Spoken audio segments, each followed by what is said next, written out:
अभी हम पिछले प्रोग्राम में बरसगीर के पहले शहीद सहाफ़ी मौलाना बाकर का जिक्र कर रहे थे। मौलाना बाकर के साहबजादे थे मौलाना मोहम्मद हुसैन आज़ाद। उन्हें भी अंग्रेज की फौज तलाश कर रही थी, मगर वो मफरूर हो गए। बड़ी मुश्किल से छुपते छुपाते वो लाहौर पहुंचे।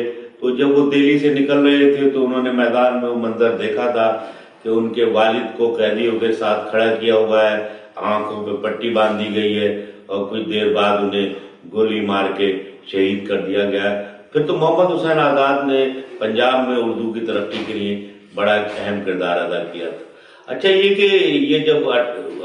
फिर हुआ ये कि ईस्ट इंडिया कंपनी की हुकूमत खत्म हो गई और बरतानवी हिंद हुकूमत कायम हो गई। तो अब बराह रास्त गवर्नर जनरल का दौर आ गया। तो उन्होंने एक नया कानून नाफिज किया 1858 में, गेजिंग एक्ट। इसके तहत अखबारात पे लापतनाई पाबंदियां लगा दी गई। ये गेजिंग एक्ट का मतलब ये था कि अखबारात को गले से जकड़ लिया गया और इस कानून के तहत डिक्लेरेशन लेना, फिर शाये करना, फिर किसी मवाद को जो कि किसी सूरत भी हुकूमत के खिलाफ समझा जाएगा, उस पर सिर्फ जुर्माना या डिक्लेरेशन की मंजूरी नहीं थी, बल्कि कैद की सजाएं भी दी गई थी। तो ये बड़ा सख्त कानून था। अच्छा, इसी दौरान सर सैयद अहमद खान ने अपना रिफाई काम शुरू किया। उन्होंने ज़ाहिर मोहम्मदन स्कूल कॉलेज बनाया जिसमें मुसलमानों को अंग्रेजी की तालीम दी जा रही थी। उसके साथ उन्होंने रिसाले निकाले।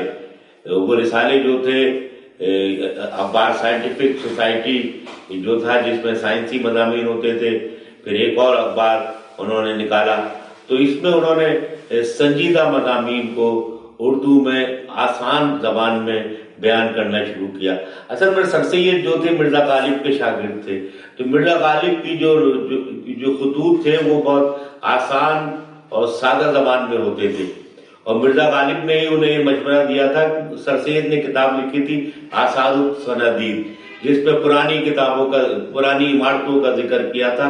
तो मिर्ज़ा गालिब ने कहा था कि भाई ये पुरानी बातें छोड़ें, नए ज़माने की तरफ जाएं। तो उन्होंने अखबार साइंटिफिक सोसाइटी में और दूसरे अखबारात में आसान अल्फाज में उर्दू में ख़ासतौर पे साइंस से मुतालिक मज़ामीन शाये करना शुरू किए। फिर ये कि वो नेचर के बड़े करीब थे, तो वो समझते थे कि मज़हब का इस्तेमाल नहीं होना चाहिए। तो नेचर के हवाले से उन्होंने अपने ख्यालात लिखे। वो इस बात के हक में नहीं थे कि ज़्यादा शादियाँ की जाएं, तो उन्होंने उसके खिलाफ लिखा। वो तो सूद के हक में भी थे। उन्होंने लिखा कि ये सूद जिससे कारोबार को तक़वियत मिलती हो, इसमें कोई कबाहत नहीं है। तो ये सर सैयद के वो ख्यालात थे जिसका उन्होंने अपने इन अखबारात में जो रिसाले थे उसमें उसका इजहार किया। ये उर्दू में एक नई सहाफ़त शुरू हुई। अच्छा, ये क्योंकि कंपनी के इक़दाम के नतीजे में, बरतानवी हुकूमत के इक़दाम के नतीजे में तालीम का रेशो बढ़ गया था और तालीम हासिल करने वाले हिंदुस्तानियों में से कुछ तो सरकारी मुलाजमतों में चले गए थे और कुछ वो थे जिन्हें मुलाजमतें नहीं मिली थी। तो बेरोजगारी का भी एक उनसर आया था। तो उसका असर अखबारात पे हुआ।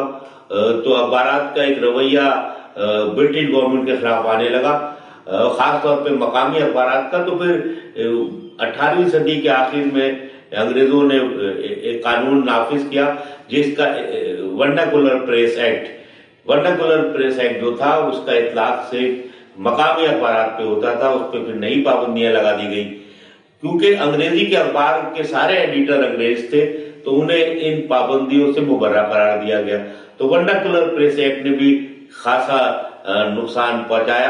अच्छा, उन्होंने ना सिर्फ मकामी अखबार जिसमें उर्दू, हिंदी, फारसी तो खैर कम हो गई थी, बंगाली, मराठी जबान और पंजाबी जबान के अखबार को मुतासिर किया, वहाँ अंग्रेजी अखबार की साख भी मुतासिर हुई। और अंग्रेज एडिटरों ने महसूस किया कि लोग ये समझने लगे हैं कि अंग्रेजी अखबार में तो सिर्फ सरकार की खबरें होंगी। तो फिर अंग्रेजी अखबार ने ये मुतालबा किया था कि वर्नाकुलर प्रेस एक्ट खत्म किया जाए और एक यकसा कानून बनाया जाए। तो उस दौरान बहुत सारे अखबार निकले। पैसा अखबार निकला और जो कि बहुत सस्ता अखबार था। एक नया तजर्बा होना शुरू हुआ। अंग्रेजी में पहले हुआ डेली अखबार निकालने का। اچھا یہ ساری چیزیں جب ہوئی تو پھر نئی صدی شروع ہو گئی. یہ نئی صدی جو تھی یہ آزادی کی صدی تھی.